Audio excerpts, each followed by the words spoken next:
Hola, muy buenas tardes, estimados televidentes y radioyentes. Ocupo provisionalmente el espacio de mi colega Oliver Zamora hoy para acercarnos a los temas más significativos del panorama noticioso internacional comenzando la semana. Hoy estaremos acercándonos a la continuación, un análisis, una actualización de la continuación del proceso de paz en Colombia, que está viviendo momentos, ¿cuándo no? Momentos cruciales en el camino a su definitiva implantación o desarrollo, que será a muy largo plazo, ya se sabe, en ese hermano país latinoamericano. Vamos a estarnos acercando también a los acontecimientos en Brasil, donde hubo protestas fuertes la pasada semana, y en la sección de la esquina, como es habitual, Reinaldo Taladrí va a darle continuidad a su análisis del resultado de las elecciones en los Estados Unidos. Les presento ya a mi colega Anisley Torres Santesteban, quien es, digamos que, digo yo, la experta de los temas de Colombia en el sistema informativo de la televisión cubana. Gracias, Anisley, por acompañarnos. Con ella estaremos desarrollando el primer tema y entonces ya les doy la bienvenida y la invitación a acompañarnos.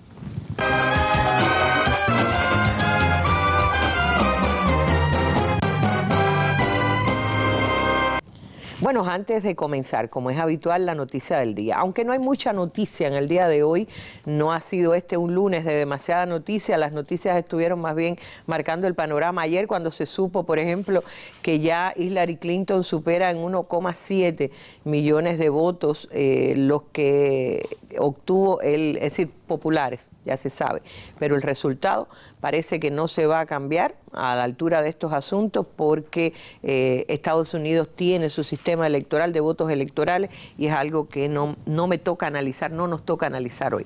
Vamos sí con la noticia del día, que tiene que ver con la oficialización por parte de Angela Merkel de que va a presentarse nuevamente a elecciones, y parece que con muy buena predisposición de la población alemana a una cuarta posibilidad de elección para dirigir los destinos de ese país como canciller, que saben que es el cargo con que se dirige la política en la República Alemana.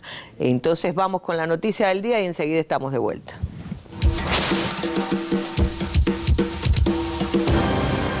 Angela Merkel anunció oficialmente su candidatura para un cuarto mandato como canciller de Alemania el domingo.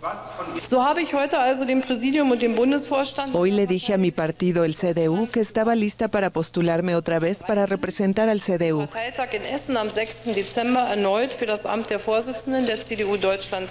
Y creo que va de la mano con que me estoy postulando para un nuevo mandato como canciller de la República Alemana.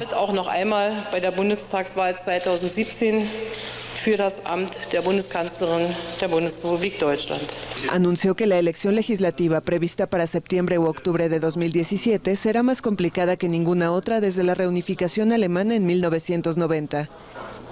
Destacó que entre los valores del programa que defenderá estarán la democracia, la libertad y los derechos humanos.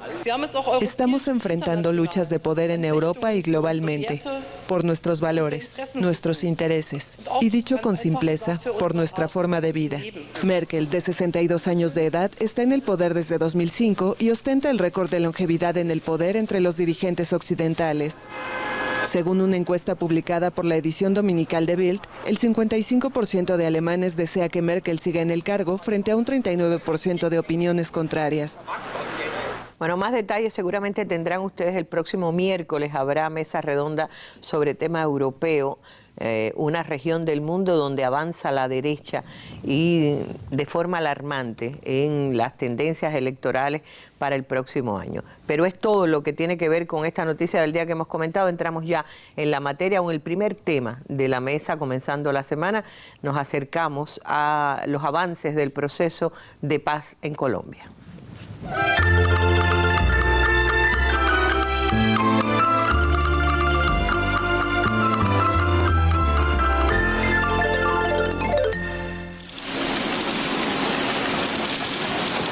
Juan Manuel Santos, en el segundo día de una visita sin precedentes a Reino Unido, logró firmar varios acuerdos de cooperación.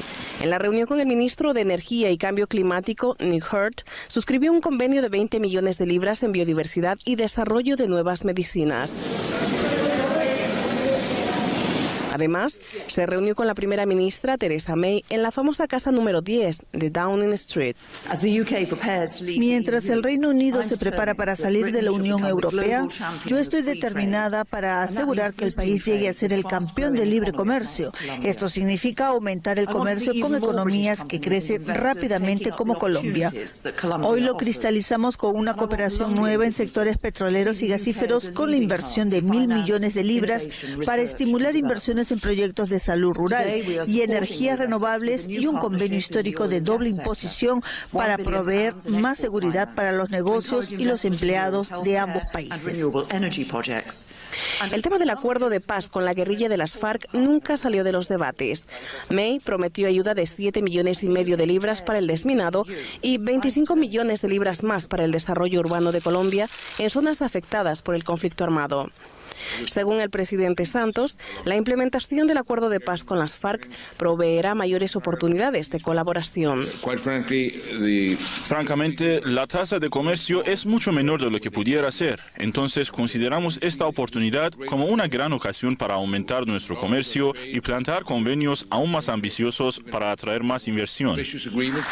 Santos también dio una ponencia en la Escuela de Economía y Ciencias Políticas de Londres, donde él mismo estudió en los años 70. Ahí anunció que quiere sellar un nuevo acuerdo con las FARC. Yo quiero una Colombia unida para firmar un nuevo acuerdo de paz con las FARC. Ahora lograremos una paz que no solo será estable y duradera, sino que representará un consenso más profundo en nuestro país. El jefe de Estado colombiano además se reunió con el líder laborista Jeremy Corbyn para recibir el apoyo de los izquierdistas británicos. En el tercer día de su visita viaja a Irlanda del Norte, intentando ampliar los lazos para el periodo de posconflicto de su país y post-Brexit de Gran Bretaña. Esta es la primera visita de Estado que realiza un presidente colombiano al Reino Unido. Bueno, la noticia, hay varias noticias relacionadas con Santos. Yo destacaría también el hecho que ya descartó que el cáncer fuera a ser un elemento que pusiera en peligro las conversaciones, ¿no? Es que se especuló sobre el tema del cáncer cuando viajó a atenderse a Estados Unidos y se habló de metástasis, de que podía haber pues resurgido la enfermedad que tuvo pues hace poco tiempo, pero bueno, evidentemente por voz de él supimos que no, que aparentemente no tiene cáncer. ¿Qué va a pasar en los próximos días? Él mismo ha dicho en Gran Bretaña que estará firmando un nuevo acuerdo de paz con la FARC, y a los que no llevamos habitualmente el tema nos confunde un poquito. ¿Hay que firmar otro acuerdo de paz? Bueno, el proceso de paz, como sabemos, más allá del tiempo que ha durado la negociación, en la etapa final ha tenido a todos como de cabeza. ¿Por qué? Cuando pensábamos que todo había acabado vestidos de blanco y con palomas volando en los cielos de Cartagena y que la paz era cuestión de días, de meses implementarlas, pues vino el resultado adverso del plebiscito que pues viró todo al revés. ¿Y qué hubo que hacer? Renegociar. Pasaron 40 días después del 2 de octubre en que el gobierno de Santos, una vez que reconoció los resultados del plebiscito, una vez que también la insurgencia reconoció el resultado adverso, pues lo más importante fue que ambas partes dijeron esto no se va a quedar aquí. Que en un inicio decían, si es no el resultado, pues no habrá renegociación, todo terminará el proceso y volveremos a la guerra. Felizmente para Colombia, felizmente para el continente no fue así. Las partes reconocieron que perdieron por estrecho margen y pues se sometieron de nuevo a renegociar el mismo acuerdo, pero ¿con qué? Con un diríamos cúmulo de propuestas, que estamos hablando de entre 400 y 500 propuestas de todos esos sectores del no, que primero fue un diálogo bilateral entre gobierno y oposición para de ese diálogo, que también fue durante muchos días y muchas noches, traer esas propuestas a La Habana y presentarlas entonces a la guerrilla y consensuar con los equipos tradicionales negociadores pues los cambios a ese acuerdo de Cartagena, que fue lo que pasó en estos 40 días y fue lo que se firmó en La Habana nuevamente el pasado 12 de noviembre. Eso te iba a preguntar, si el 12 de noviembre se firmó algo ya post plebiscito, ¿qué es lo que se va a firmar nuevamente? Bueno, es algo que tiene que ver, digamos, con las cuestiones jurídicas, pero es exactamente igual que lo que pasó con el acuerdo inicial. El acuerdo inicial se firmó en La Habana el 23 de agosto de este año. por los jefes negociadores, que son las máximas instancias designadas por las partes para implementar y renegociar todo lo que estaba sobre la mesa. Pero había que hacer, como digamos, la gran ceremonia de pompas, que fue lo que fue Cartagena. Pero el acuerdo está firmado desde el 23 de agosto en La Habana y tiene valor jurídico desde el 23 de agosto en La Habana, y fue lo que se ha ido presentando al Congreso, fue lo que conoció la gente para votar en el plebiscito. Y ahora pasó exactamente lo mismo. El acuerdo renegociado se firmó en La Habana por los máximos jefes negociadores, Humberto de la Calle por el gobierno, Iván Márquez por la guerrilla, el 12 de noviembre, y debe ser suscrito ahora por el presidente Santos y por Timochenko. No se ha dicho el día que va a tener lugar. Los medios colombianos especulan que pueda ser mañana, pero eso no tiene comunicación oficial por parte del gobierno. ¿Sí se sabe dónde? Sí se sabe dónde. Se va a firmar en Santa Marta, en la última casa donde residió el libertador Simón Bolívar. Ahora, decía Santos también que va a llevar, aunque no en esta nota que escuchábamos, pero ha anunciado que va a llevar el acuerdo al Congreso. ¿Qué significaría intervención del Congreso al respecto? El problema es que Santos no ha renunciado a la idea, que es una promesa desde el inicio, de que este acuerdo, la última palabra, sea la refrendación de los colombianos, que el mecanismo que se seleccionó para el acuerdo inicial fue el plebiscito. Ahora hay este nuevo acuerdo, hay que refrendarlo también. Ahora, lo que no se conoce es de qué manera se va a refrendar, pero se han manejado 3 o 4 maneras. En primer lugar, el Congreso. ¿Por qué el Congreso?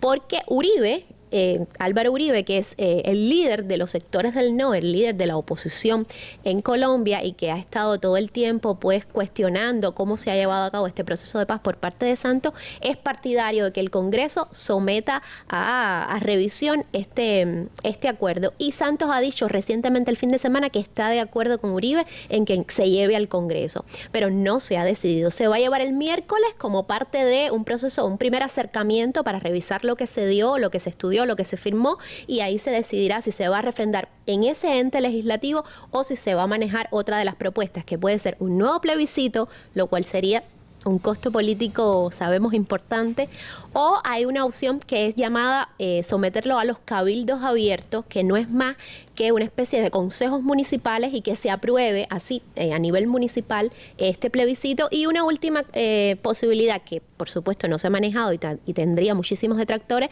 es que Santos lo implemente, porque jurídicamente lo puede hacer sin refrendarlo, o sea, con todas sus potestades ejecutivas. Ya, ahora podríamos comentar, sobre todo con la teleaudiencia que no ha seguido muy de cerca o que no hemos llevado al análisis este tema, ¿cuáles serían los elementos que tú consideras fundamentales que cambiaron? Sé que son muchos, me dicen que creo que son 56 de 57 prácticamente. Sí, bueno, aquí por supuesto está la gran dicotomía que ya empieza a pesar sobre los colombianos, de que la oposición dice que no hay cambios, que son cambios cosméticos, que es puro maquillaje, no y con eso no, yo creo que no es verdad. Hará falta que se explique bien qué fue lo que no pasó la otra vez. No hubo tiempo de explicar el contenido real de los acuerdos. Estamos hablando que el acuerdo de Cartagena tiene más de 290 páginas, el de ahora supera las 300 páginas, y son aspectos importantes. Ahora, fundamentalmente, hubo cambios en lo jurídico y hubo cambios en lo político, y hubo también cambios en cuestiones de narrativa, porque había cosas que no se explicaban bien por sí solas a una primera lectura, que fue lo que confundió, por ejemplo, a los sectores religiosos y de la iglesia, con todo ese miedo que empezó a correr de que se iba a afectar la familia, el núcleo familiar, porque había ideología de género, no se explicaba nada así, y lo que ahora se redactaron nuevamente algunas cosas donde se hace énfasis en que no, en que lo que hay es una diferenciación a cómo ha sido afectada la mujer por el tema de la guerra, que no ha sido afectada igual que el hombre, a cómo han sido afectadas las comunidades LGTBI, y que hay un principio de no discriminación a la hora de implementar el acuerdo de paz. Pero hubo cambios importantes en lo jurídico porque, por ejemplo, el bloque de constitucionalidad, que en un inicio se iba a pasar todo el acuerdo al bloque de constitucionalidad de la Carta Magna Colombiana, eso ahora no es así, porque una de las propuestas iniciales de estos sectores del no era que no querían que eso pasara a la Constitución, y eso pues ahora se eliminó. También hay cambios desde el punto de vista de en lo que se conoce como la Jurisdicción Especial para la Paz. Se determinó mucho mejor qué cosa era la restricción efectiva de la libertad, qué es lo que van a a pasar los guerrilleros, que no es cárcel, que no es barrote, pero que van a estar en zona. Se delimitaron mejor la zona, se habló mejor, está mucho mejor estipulado cuánto tiempo van a estar y que hasta que no cumplan las penas no pueden postularse a cargos políticos. Todo eso se definió ahora. Se dice que un 80% de esas casi 500 propuestas del no están incorporadas al nuevo acuerdo, que son los 57 ejes temáticos en que se dividieron, y que Santos dice que 56 pues fueron cambiados. Fueron cambiados. Interesante también el hecho de que uno de los temas más discutidos, que tiene que ver con la impunidad, que algunos la enfrentan en relación con, o la asumen o la miran desde la perspectiva en relación con los guerrilleros que han tenido determinada, que se le adjudican determinados procesos penales por crímenes, pero se ha olvidado un factor decisivo en un país como Colombia, que son los paramilitares. Exacto. Y Timochenko ha salido hacia Colombia, sí, en el momento en que también las FARC han hecho pública una carta abierta al presidente Santos. Vamos a ver la noticia según la dio Telesur y volvemos para comentar. El informe del Centro Nacional de Memoria Histórica de Colombia sobre desaparición forzosa, plasmado en más de 400 páginas, establece que en los últimos 45 años, en el marco de la guerra que azota a esta nación, se perpetraron 3 delitos de este tipo cada 24 horas. Sin embargo, esta cifra creció exponencialmente entre 1996 y 2005, cuando la tasa llegó a promediar 1 por cada 2 horas. Lo que significó un aumento del 400% en este lapso del periodo en estudio, cuando se ejecutó más del 50% del total de desapariciones. El informe describe cómo en este país hubo un salto cuántico de desapariciones forzosas colectivas, pues en el periodo 1970 a 1981 no se registraron delitos de este tipo, mientras que entre 1996 y el año 2005 se realizaron un total de 196. De igual forma se contabilizaron 22 entre 1982 y 1990 y 15 en el periodo 1991-1995. Aunque la comisión de este delito, tipificado como de lesa humanidad, está asociado históricamente a los cuerpos de seguridad del Estado, en el caso de Colombia, por la misma complejidad del conflicto, la legislación actual, que data del año 2000, estipula que cualquier particular miembro de grupos armados al margen de la ley también podría ser culpable por la comisión de este delito. La desaparición forzada registró su grado más alto de propagación territorial, afectando a 920 municipios. De estos, 101 jurisdicciones concentraron el 50% de las víctimas del período. La magnitud del conflicto en Colombia se evidencia en que de los 30 municipios más afectados, 8 son ciudades capitales o áreas metropolitanas: Bogotá, Medellín, Santa Marta, Valledupar, Montería, Villavicencio, Florencia y San José del Guaviare. Bueno, una historia terrible de desapariciones forzadas, los llamados falsos positivos, tantas cosas que hay.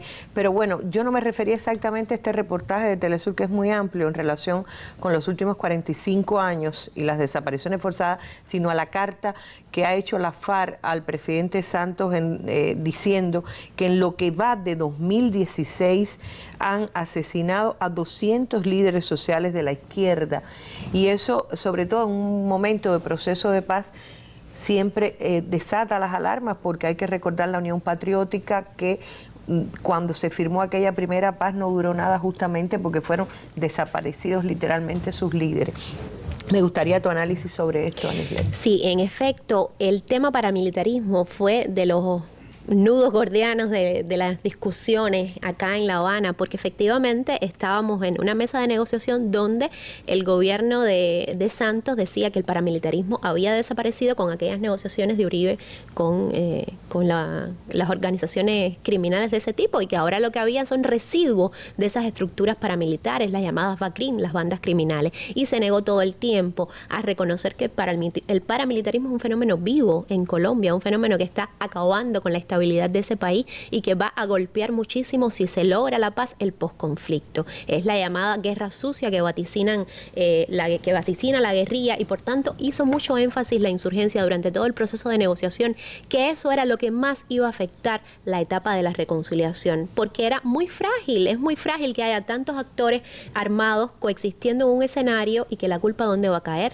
Ahora mismo el cese el fuego bilateral, que ya el propio Humberto de la Calle reconoció que está en una situación de fragilidad extrema con la muerte de 2 guerrilleros la semana pasada, pues pudo, en este caso fue el ejército, pero puede darse un incidente donde sean bandas paramilitares y la culpa sobre quien cae y acaba con más de 6 años de negociación y con todo este año, desde el 2015 hay un cese el fuego de facto y ahora pues en los últimos meses declarado por las partes y eso puede terminar. Y estamos hablando de bandas paramilitares que tú dabas el dato de más de 200 personas asesinadas en este año, pero ya van 5 en los últimos días.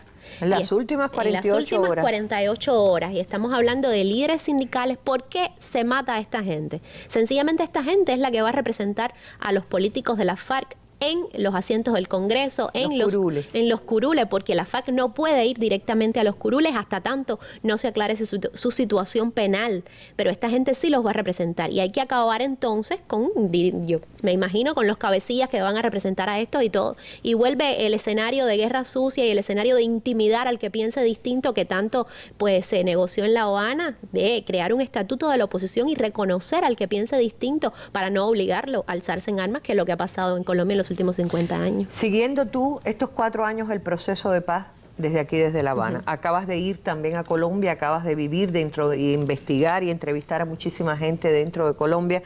¿Qué pronosticas para esta semana y para la continuidad del proceso? ¿Puede esta fragilidad que le otorga los propios crímenes contra líderes sociales, pueden las propias fuerzas de derecha que pugnan por mantener la guerra, pueden quebrar el proceso o tú crees que es irreversible? A ver, esa siempre ha sido la pregunta difícil, muy difícil porque Colombia ha demostrado ser impredecible cuando todos pensábamos que iba para adelante el proceso. Y ahora con todo lo que ha sucedido, pues los pronósticos cada día tienen que ser obligatoriamente más reservados.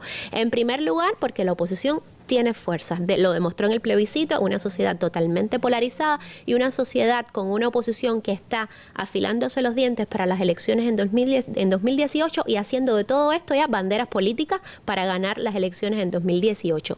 Ahora mismo yo comentaba hace un ratico con mi colega Laura, que ahorita estará por acá, que los 2 máximos expresidentes que están al frente de la oposición, Uribe y Pastrana, pues están como que turnándose el personaje malo. En un primer inicio era Uribe el detractor acérrimo y él que todos los días trinaba en las redes sociales pues algo muy fuerte contra el proceso. Y ahora Uribe ha dicho que quiere más tiempo para estudiar el nuevo acuerdo y Pastrana ha dicho que el nuevo acuerdo es totalmente antidemocrático, que no ha cambiado nada y que si es el mismo acuerdo con maquillaje, pues necesita otro plebiscito. Y eso sería muy peligroso para un país donde no hay tiempo de explicar verdaderamente qué se ha cambiado y cuál es la naturaleza y el alcance de cada uno de los acuerdos de paz. Por tanto, en la decisión de Santos de cómo refrendar el acuerdo está pues un % elevado del éxito que pueda tener el final de este acuerdo de paz. Bueno, te seguiremos atentamente en tus comentarios en diferentes espacios del sistema informativo y aquí en la mesa redonda que siempre serás invitada para analizar el tema. Gracias. Gracias a ti.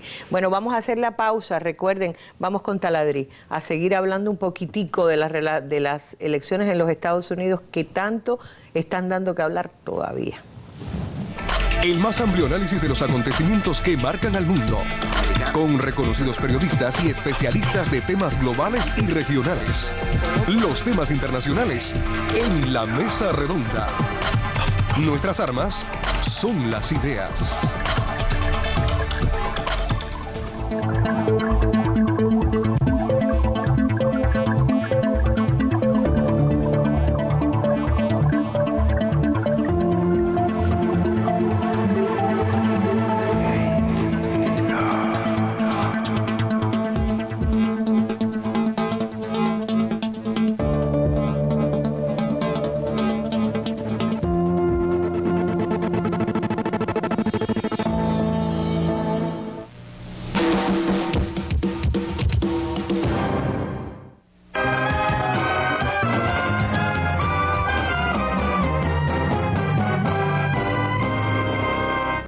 Muchas gracias y bienvenidos a La Esquina. Continuamos hoy con ecos de la cosa, ecos de la elección presidencial. Y uno de los temas que más está dando que hablar es el famoso colegio electoral. O sea, ese que tanta gente sigue sin entender aquí entre nosotros. ¿Cómo es posible que el que más votos saca pierde? ¿Cómo es que en este estado tantos votos electorales y en el otro ese colegio electoral? En resumen, cada estado tiene una cantidad de votos electorales de acuerdo a su población. Totalizan 535, que es el mismo número de representantes a la Cámara. Eso se reparte entre todos los estados de acuerdo a su población. California tiene 55 y, no sé, Montana, Dakota del Norte tienen 3, 4, Nevada tiene 6, de acuerdo a la cantidad de población que tengan. El que saque 270 votos electorales gana la presidencia, aunque como ha pasado 2 veces en los últimos 16 años, el que saca más votos pierde la presidencia. En cualquier otro país del mundo, el que hubiera sacado más votos ganaba la elección. Entonces, eso ha provocado un revuelo grande. Primero, vamos a explicarle por qué se creó el colegio electoral en los Estados Unidos. Vamos a tratar de hacerlo en pantalla. ¿Cómo surgió y para qué? Primera razón, para que los estados grandes de más población no tuvieran más influencia que los estados pequeños, decían los padres fundadores de la nación. Pero ¿quiénes eran los pequeños, los de menos población? ¿Qué estados eran esos? Los estados del sur, donde existía la esclavitud y los esclavos no eran sujetos de derecho, por tanto no podían votar. En esencia, se garantizaba que los estados esclavistas del sur pudieran elegir sus candidatos, aunque como tenían esclavos, si fuera por la población blanca, nunca hubieran podido elegir un candidato, sería siempre uno del norte. James Madison, uno de los padres fundadores, respondió a los que proponían elegir el presidente por voto directo. Dijo así, está textual: en principio tienen razón, pero los estados del sur nunca aprobarán esto porque nunca podrán elegir a nadie, pues los esclavos no votan. Entonces, continuamos. A partir de los años 60 comienza un proceso en Estados Unidos de cuestionarse esto. Primero porque no hay esclavitud. Bueno, perdón, había otra razón que se me había quedado, discúlpenme. Era que se explicaba la dificultad en aquella época de moverse por todos los estados y llegar a todos los votantes para que los conocieran a los candidatos. En época de los padres fundadores de Estados Unidos, en los primeros años, por supuesto, no había televisión, no había medios masivos, no había nada de eso. Y era la otra razón que esgrimían. Pero la más importante era la anterior, la de los estados sureños que nunca iban a elegir a nadie, nunca iban a sacar un presidente porque no tenían muy poca población blanca, la mayoría de la población era negra, eran esclavos, no podían votar. Entonces, esto siguió y a partir de los años 60 comienza todo un cuestionamiento de esto entre los Estados Unidos, que ahora ha llegado a su nivel más alto en la historia en estos momentos que hablamos. ¿Qué pasa? En los 60 empieza el movimiento por la lucha de los derechos civiles, la igualdad racial, y ya en Estados Unidos no existía esclavitud, se había dado una guerra civil, por tanto, ¿qué razón tenía de existir esto? Vamos a ver cómo ha ido evolucionando el cuestionamiento de esto, vamos a verlo en pantalla. En 1967, una comisión creada por el American Bar Association, la Asociación de Abogados, recomendó que el colegio electoral fuera eliminado, pues es arcaico, complejo, ambiguo y peligroso. Continuamos. Vamos a continuar con otros cuestionamientos. En los años 90, George C. Edwards III, un profesor de la Universidad Texas A&M, publicó un libro sobre este tema y aseguró: es un sistema terrible. Los estados grandes o pequeños donde se sabe qué candidato va a ganar son ignorados por completo. Ahí tienen otro tema, que hay cerca de 40 estados que ni reciben anuncios de televisión, ni los candidatos van allí, ni le hablan a la gente, ni le explican nada, porque se sabe desde el principio quién va a ganar ese estado. Pero esto que les voy a poner ahora ocurrió el viernes, o sea, hace apenas 15 días. El exfiscal general, un viernes, en un programa de televisión, el exfiscal general de los Estados Unidos, Eric Holder, acaba de afirmar hace unos días en un programa de la cadena HBO: estoy en el proceso de escribir un artículo donde expreso que hay una solución simple para este problema, y es que simplemente tenemos que abolir el colegio electoral. Este hombre fue fiscal general, o sea, ministro de Justicia de los Estados Unidos, ahora con Obama. Y lo dijo hace apenas unas semanas en la cadena HBO en un programa. Está escribiendo un artículo, parece que bien argumentado, diciendo que hay que eliminar este colegio electoral. Pero vamos más, porque se ha creado un movimiento, y aquí está. Hace unos años se creó un movimiento, se llama Voto Nacional y Popular, National Popular Vote. Este movimiento propone que cada estado apruebe dar todos sus votos electorales al ganador del voto popular en la nación. Y ya en la última década, solo 11 estados han aprobado esta propuesta. Todos son estados azules, o sea, ganados por demócratas. Han estado de acuerdo con esto, pero para que esto se apruebe, tiene que cambiarse la Constitución, donde se eliminaría el colegio electoral, o que lo aprueben todos los estados. Y todo parece indicar que los estados donde los republicanos ganan habitualmente se van a oponer a esta medida. Pero fíjense, y vamos a terminar con esto. Se está cuestionando, hay otros cuestionamientos, por ejemplo, la cantante Katy Perry convocó un movimiento para que los electores, los que van a los 537, cambien su voto el día de votar y no voten por Trump, todo ese tipo de cosas. Pero lo más importante, y lo quiero dejar ahí, de verdad, cerrar la esquina, volver a la mesa para que todo el mundo saque sus propias conclusiones sobre este sistema de elección indirecta, donde el presidente de los Estados Unidos no se elige por el voto popular, se elige por un voto indirecto. Ojo con eso en la batalla ideológica. Vean esto que le voy a poner en pantalla. El día de las elecciones, en noviembre del 2012, cuando Obama ganó, Donald J. Trump escribió en su cuenta de Twitter: el colegio electoral es un desastre para la democracia. Eso lo dijo Trump. Y ahora, recientemente, la cadena CBS en su programa 60 Minutos, 60 Minutes, lo entrevistó, le confrontó este Twitter y dijo que él estaba de acuerdo, que él había ganado por el colegio electoral, pero que estaba de acuerdo con lo que decía. Así que otro eco más de la cosa, de la que ha dejado el cuestionamiento como nunca antes visto al sistema de elegir al presidente, no por el voto de la gente, sino por un sistema indirecto. Termino la esquina y regreso a la mesa.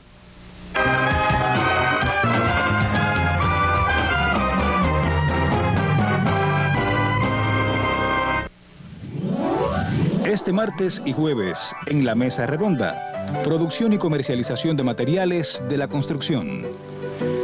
Directivos de los Ministerios de la Construcción, Industria y Comercio Interior comparecerán el martes a las 7 pasado meridiano en la Mesa Redonda para informar sobre la situación actual de la producción y comercialización de materiales de la construcción en todo el país. El jueves habrá foro digital sobre el tema a las 10 de la mañana en los sitios web Cuba Debate y Mesa Redonda, y en la tarde en una segunda emisión de la Mesa Redonda dedicada a responder las opiniones y preguntas de la población. Si usted desea participar con su criterio o interrogante, puede hacerlo llamando de martes a jueves al teléfono 7646-5900 entre 9 de la mañana y 5 de la tarde. Además puede llamar el martes durante la hora de nuestro programa entre 7 y 8 de la noche al teléfono 7831-2484. Igual puede contactarnos por el correo electrónico mesaredonda@net.cu y por los sitios web de la Mesa Redonda y Cuba Debate. Mesa Redonda, más allá de la noticia.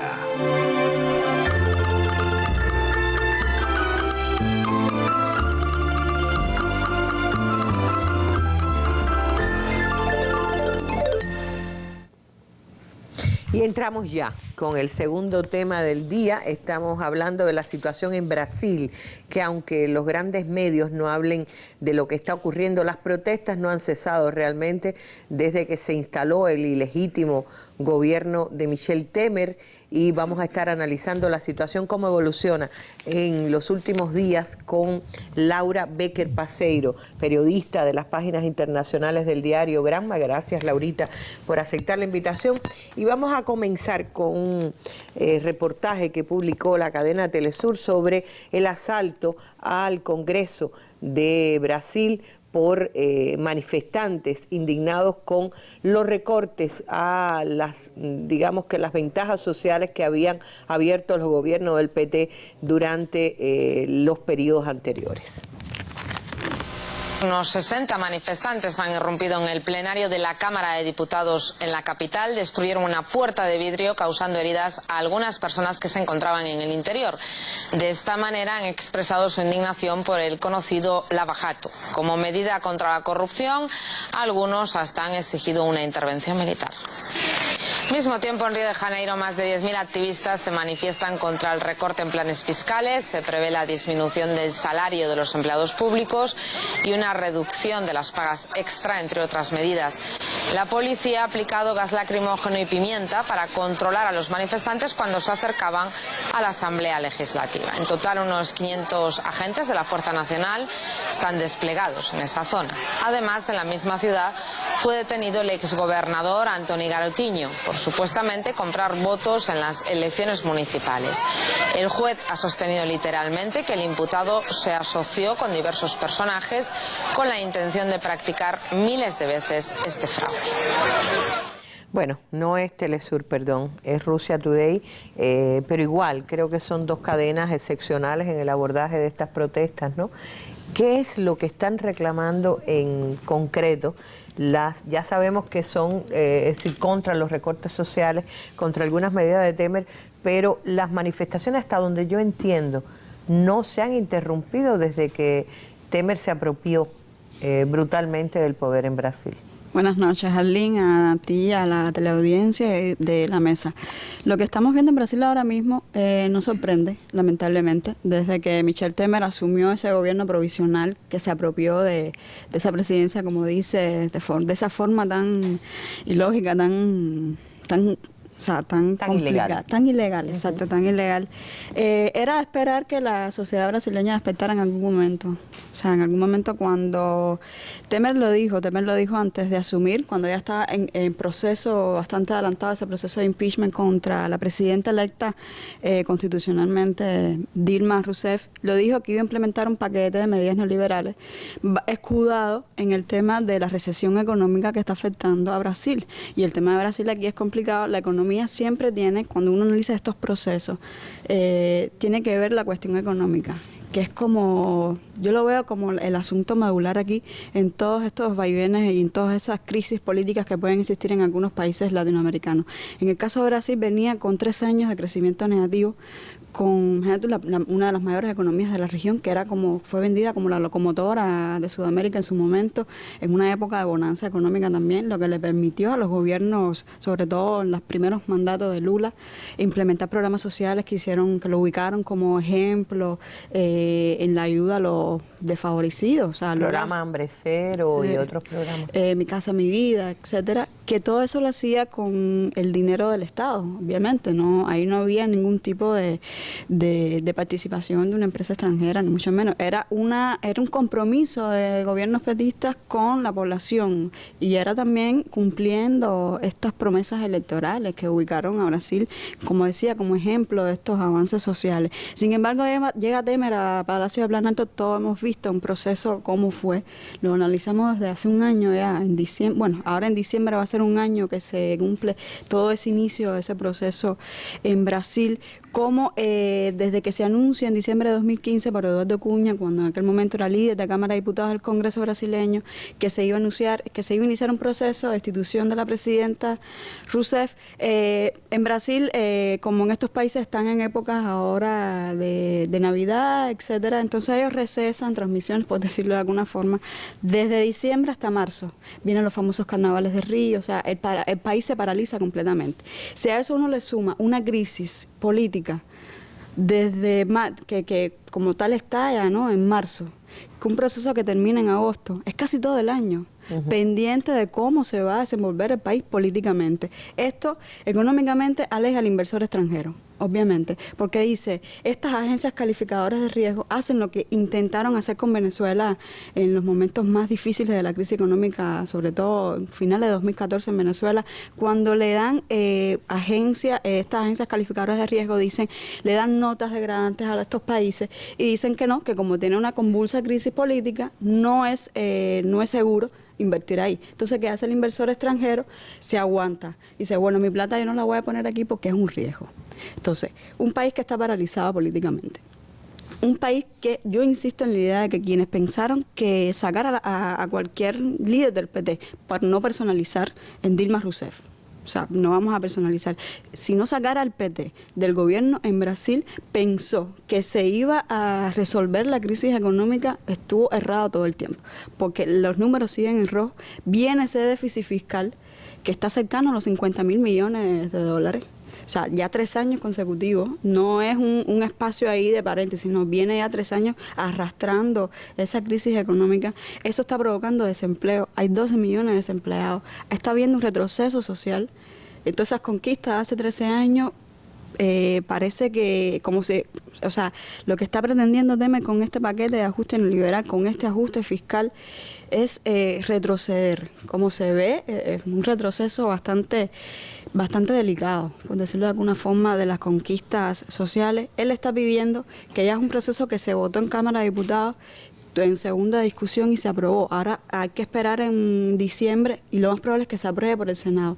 Cuando arranque este ajuste fiscal que está proponiendo los PMDvistas, que está liderado por Michel Temer, ellos están proponiendo limitar el gasto del Estado por 20 años. O sea, ubicarlo, fijar ese gasto público teniendo en cuenta... Contraerlo y dejarlo así paralizado por 20 años que no se pueda mover. No, lo que lo están buscando, o sea, un término bastante complicado, porque la economía siempre es una asignatura ahí bastante complicada, ¿no?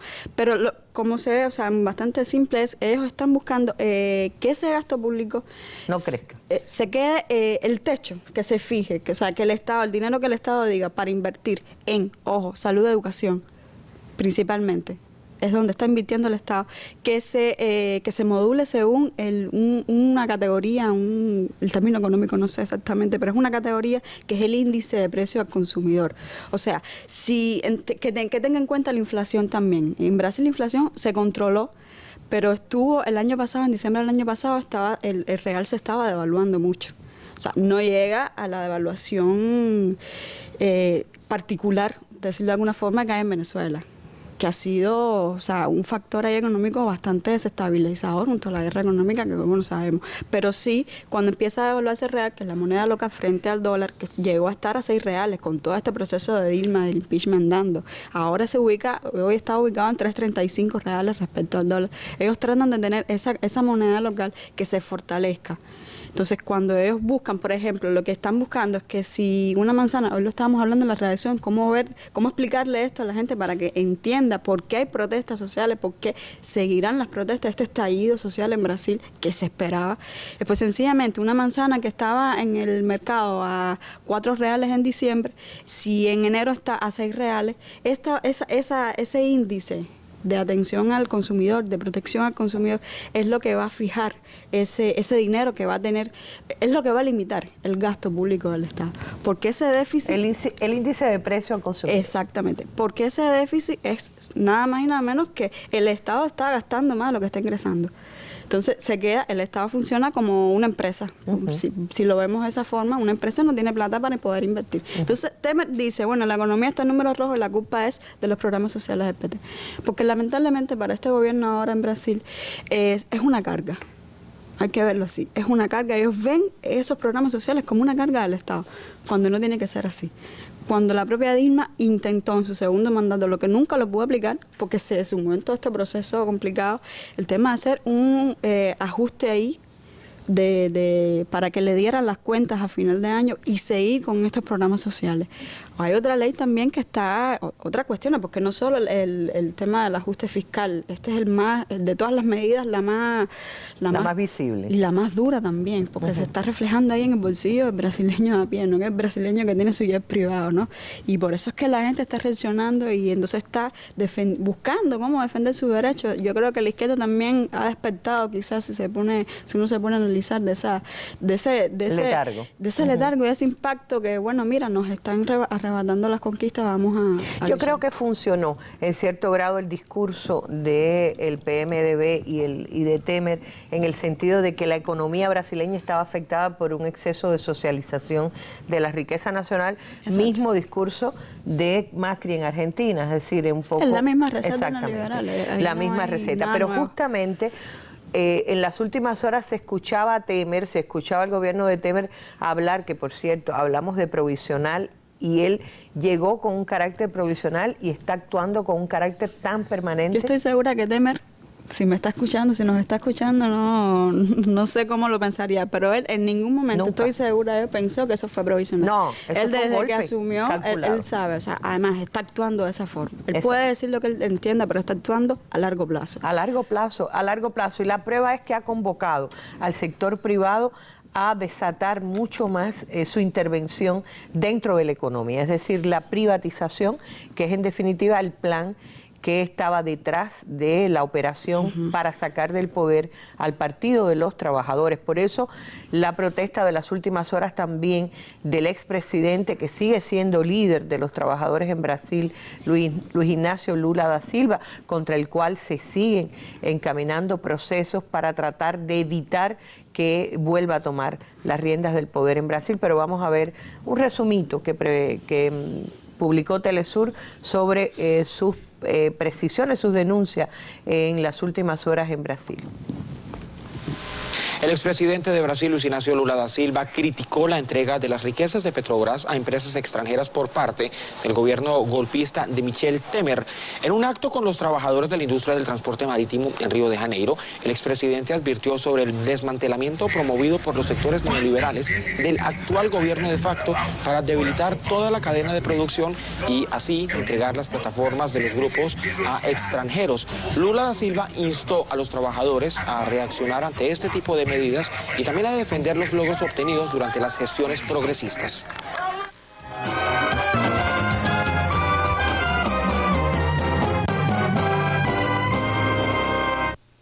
Bueno, ya sabemos que, entre otras cosas, Brasil también ha sido afectado por la baja en los precios del petróleo, que de cierta manera ha sido un factor desde fuera presionante sobre las economías latinoamericanas y en particular Venezuela, Brasil han sido afectados por esta baja de los precios. Pero aún dentro de esa baja, los temeristas, los temibles temeristas, anunciaban que iban a crecer un 3%. ¿En qué quedó eso? Bueno, eso no es una fórmula mágica, que ellos piensan que con 4 medidas neoliberales ellos pueden hacer avanzar una economía. O sea, es muy complicada porque, como decía ahorita, viene de 3 años de un déficit fiscal muy negativo. O sea, no se resuelve de la noche a la mañana. ¿Cómo vas a crecer 3% si te has pasado un año entero paralizado prácticamente? Amén de la crisis que hay mundial. O sea, amén de esa crisis, amén de la recesión de China, amén de la recesión de China, que es la potencia que impacta de forma que si China está bien es bueno, pero si China está mal es un impacto negativo que tiene en la región, sobre todo en el sur. Mujica lo decía una vez en una entrevista que dio, creo que al País, Diario de España, que había que mirar más a otros lugares, no solo a China, había que mirar a varios países para diversificar las economías, porque el punto está con Brasil, con Argentina, con la región como tal. Es la cuestión económica y de diversificar esa economía, cerrar esa dependencia que se tiene sobre los ingresos de la venta de los productos primarios en la región. Y ha sido así históricamente. O sea, mientras ningún país de esto logra cerrar ese ciclo de dependencia, yo creo que ni con 20 ajustes fiscales en Brasil se resuelve la situación. Es decir, las perspectivas económicas no son para nada positivas para los golpistas. Los economistas hablan que cuando una economía, o sea, los analistas que saben de estas historias dicen que cuando está tocando fondo, obviamente va a tener ahora un proceso de recuperación, porque va a tener un efecto en el bolsillo de la gente. Este primer paquete de medidas va a tener un efecto, obviamente va a tener el efecto. El cinturón apretado. El cinturón apretado, que se va a traducir en lo que estábamos hablando, retroceso de conquistas sociales, y si eres pobre, más pobreza. Exacto. Eso es lo que estamos... Bueno, y ahora vamos a hablar de Lula, este hombre que todavía tiene una capacidad de convocatoria, un liderazgo que es, digamos, la esperanza de que se pueda revertir el golpismo todavía. ¿Cómo van los procesos contra Lula? ¿En qué ha quedado todas las denuncias contra Lula? Los procesos que un día sale que se va a enjuiciar a Lula, otro día no queda muy claro. Lo de Lula ha sido enredadísimo desde el primer momento. O sea, ahora todos los días, a falta de pruebas, sacan una acusación nueva contra Lula. Quizás todos los males que pasan en Brasil la culpa va a ser de Lula, lamentablemente. Entonces se han montado en una maquinaria que, a ver, desde aquí uno no... O sea, las pruebas como tal no las han presentado esta parte acusadora. Pero sí está... mediática totalmente. Y trasfondo la propia defensa de Lula y el propio Lula lo han dicho en diferentes espacios y mítines en los que ha participado en estos últimos días, que es el objetivo principal de esa persecución contra Lula, porque es una persecución, es que no se presenten las elecciones de 2018. Ahí está todo. Claro. De fondo. O sea, si participó o no en ese esquema de corrupción de Petrobras. Están hablando ahora de una nueva causa contra Lula diciendo que obstruyó a la justicia en el proceso de investigación de la operación Lavallato, un proceso que el propio gobierno, el Partido de los Trabajadores impulsó la investigación. Porque y cualquiera diría, no, que es inocente, que ingenuo a Rousseff. ¿Cómo va a ser eso en un país? Lamentablemente Brasil es un ejemplo de lo malo también en la región y es de la corrupción tan grande que hay en estas economías, que sigue lastrando estos procesos. Y entonces la propia Rousseff inicia ese proceso y mira cómo es destituida por una cuestión que no tiene nada que ver ni con corrupción, ni con lavado de dinero, ni mucho menos. Sencillamente un crimen que hasta hoy no se la ha probado, ni se le va a probar. No, el plan era otro, el plan era sacarla del poder y que no volviera a él, y estaba claro, algunos analistas ya lo decían mucho antes de que se produjera, que el camino era ese, y que si no se levantaban las fuerzas de izquierda para apoyar a Dilma, pues la sacarían del poder. Y es el plan que hay contra todos los procesos progresistas de América Latina. No obstante, también, al mismo tiempo, paralelamente, ha habido denuncias de aquellos que propulsaron la salida de Dilma, todos están envueltos, era uno de los escándalos. Dice la prensa brasileña que todos están temblando si Eduardo Cunha está en prisión ahora, sí habla. O sea, que va a destapar la caja de Pandora y que ahí va a coger todo el mundo, empezando por Temer, empezando por Michel Temer, porque es una red, toca a todo el mundo. Y Cunha es un hombre de Temer. De hecho, Cunha le hizo la tarea a Temer. A Cunha lo que lo dejaron solito. Claro. O sea, irónicamente hablando, lo dejaron solito porque Cunha es como un favor político. O sea, mira, yo tengo este poder aquí en el Congreso, soy líder de Cámara de Diputados, yo puedo iniciar un proceso para sacar a esta mujer que no nos conviene porque está iniciando un proceso de investigación de corrupción o porque, no sé, porque nos cae mal o porque no me gusta que esté, es demasiado tiempo, lleva demasiado tiempo un partido de izquierda en Brasil, no quiero, yo quiero gobernar, vamos a sacarla. Y cuando están dando el proceso, el propio Cunha es uno de los que está implicado en esa corrupción. Y es lo que tiene empresas y cuentas públicas en Suiza, que no es un delito en Brasil tener cuentas públicas en el extranjero, sino el delito viene por no declararlas al fisco. Y las cuentas de Cunha y de la esposa de Cunha y de los familiares de Cunha eran inmensas. Y de los amigos de Cunha, entre los cuales... Con esas cuentas yo creo que sí se arregla la economía brasileña y no tienes que hacer un déficit fiscal de 20 años, ni mucho menos. Pero entonces, a Cunha, cuando la cosa está en su apogeo, que dice, bueno, y ahora, lo dejaron solo. Porque ahí no hubo un apoyo de ningún líder de PMDB, ni de Temer, ni de ningún asesor. Sencillamente dijeron, bueno, te embarcaste tú solito. Ahora claro, asume. Ahora, hay muchos analistas que advertían o alertaban de que justamente el proceso contra Dilma se acelera, si bien ya se planeaba y fue un proyecto de largo plazo de la derecha, y ya se sabe también manejada por otros hilos que no son nacionales de Brasil, se decía que también todo el proceso se acelera porque venía el destape de la profunda corrupción de la derecha. Los que se sentían implicados inmediatamente acusan, es decir, el ladrón acusando del ladrón diciendo, al que lo puede investigar. Es como, yo robé, pero tú también robaste. Ahí no hay un político honrado, ni mucho menos. Estoy diciendo, todo el mundo tiene su cuota y es un proceso muy complicado que veremos los resultados que dará en algún momento de ese y lo principal es que ese es un proceso que sea parcial y objetivo, porque no es lo mismo hacer una investigación seria y que realmente coja a los culpables, a los políticos que hasta el otro día eran intocables en Brasil, los políticos corruptos, y que sea y se convierta, como está haciendo, como se puede ver en el caso de Lula, en una persecución contra un líder de izquierda en el país. Un líder verdadero. Exacto. Bueno, ahora de todas maneras hay que seguir, decías tú, lo que ocurra con Cunha. De lo que hable Cunha podrían derivarse otros procesos. Sí mismo es. ¿Quieres que te diga? Yo creo que ya llegó a un momento, salvo que ahora empuje este movimiento popular de protesta, esta reactivación de las manifestaciones, es difícil que se pueda revertir el proceso solo el regreso del PT al poder.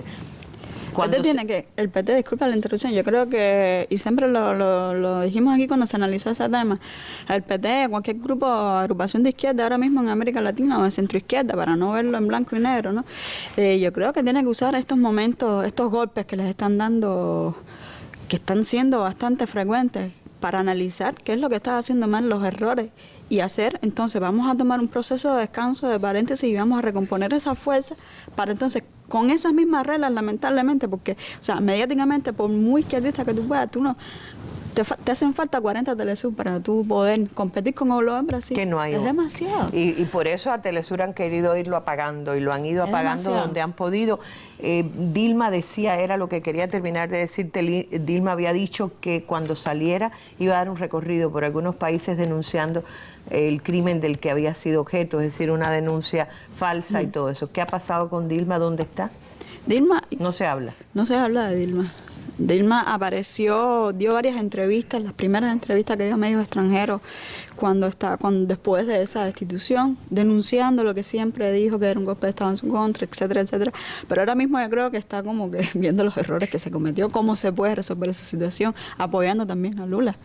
Viendo una posible candidatura de, si no es Lula, alguna figura del PT en las elecciones de 2018, que están ya a la vuelta de la esquina. O sea, claro. Incertidumbre y muchas manifestaciones pueden verse en los próximos días en Brasil, ya se están viendo. La pasada semana fueron fuertes, algunas entraron incluso al Congreso porque se está apretando el cinturón, se están cerrando los beneficios sociales abiertos por el PT y en cualquier caso siguen los corruptos que se robaron el poder en Brasil y hasta ahora no se vislumbra que pueda ser en lo inmediato un cambio de situación. Gracias, Laurita. Usted. Gracias también a toda nuestra teleaudiencia y radioaudiencia por la atención prestada para nuestra mesa redonda hoy, comenzando la semana que se acercó a Colombia, a Brasil y un poquito al resultado de las elecciones en Estados Unidos. La pregunta que todo el mundo se hace, por fin que no entendemos, seguimos un poquito en duda en los famosos colegios electorales que quizás un día cambien en los Estados Unidos. Nos vamos con las imágenes del día. En el puerto de La Habana atracaron 2 cruceros hoy, pero creo que tenemos las imágenes solo de Armonía, el primer crucero que atracó, un hermoso crucero y que también es una de las imágenes de cómo está creciendo el turismo en nuestro país, empezando la temporada, la llamada temporada alta. Así nos estamos despidiendo hasta un próximo encuentro en la Mesa Redonda. Muy buenas noches.